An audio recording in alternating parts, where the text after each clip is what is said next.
ويكذب عليهم، إلى خروج أمس طلع واحد تافه في برنامج أتفه منه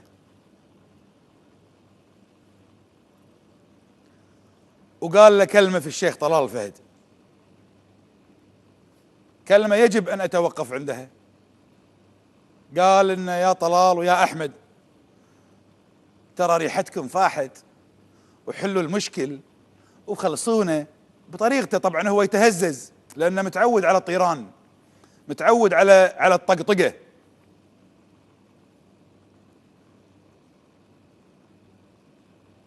وخلصونا وفاحت ريحتكم وأردفها بقول ما ممكن أعديه أنا.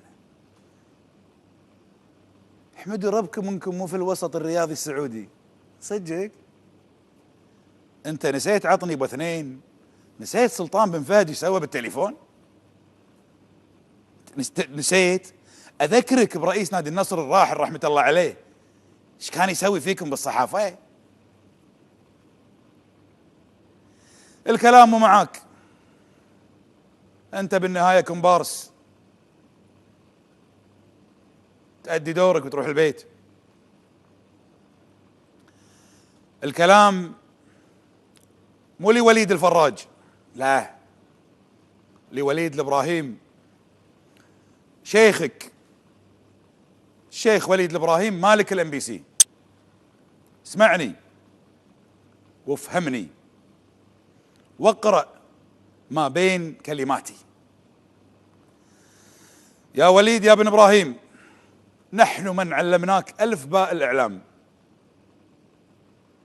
ونفتخر في هذا الشيء، وإن كان طالبنا بليد لكن نحن جامعة يتخرج منا الجميع، وأم بي سي هي من صنع الإعلام الكويتي، ودولة الكويت هي من فتحت آفاق الدنيا الإعلامية لبث أم بي سي في 94 إكراما للملك فهد رحمة الله عليه،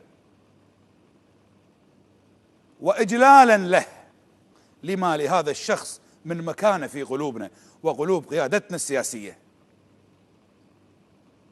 اسمع يا وليد، خلافات شيوخنا في الكويت إن كانت في الرياضة وغيرها هم أبخص بحلها، ونحن في الإعلام الكويتي الأقدر على تشخيصها والتعاطي معها، كما خلافات أمرائكم في السعودية في الرياضة وغيرها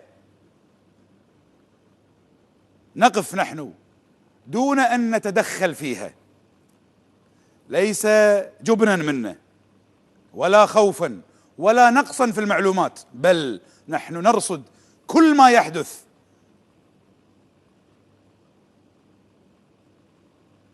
ولكن نحترم خصوصية الدول ولا نتدخل في أمر يخص أسر حاكمة فيها.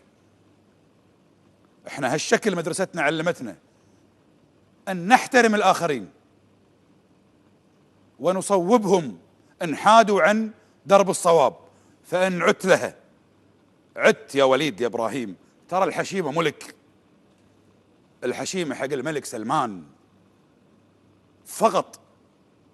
وترى أنا ما نسيت، وأنا حذرت من 4 شهور والأم بي سي تحديدا من تدخلها السافر في انتخابات دولة الكويت واستضافة بعض المشاغبين في الوسط السياسي ومحاولة تأليب الرأي العام الكويتي. أنا ما نسيت، أنا اللي أقوله حفظه، لكن أنت انتبه يا وليد الإبراهيم، إذا أردت أن تكون كذوبا فكن ذكورا، فول ستوب. اعرف أن الكويت نشأت على الرأي والرأي الآخر. عطني محمد بلوشي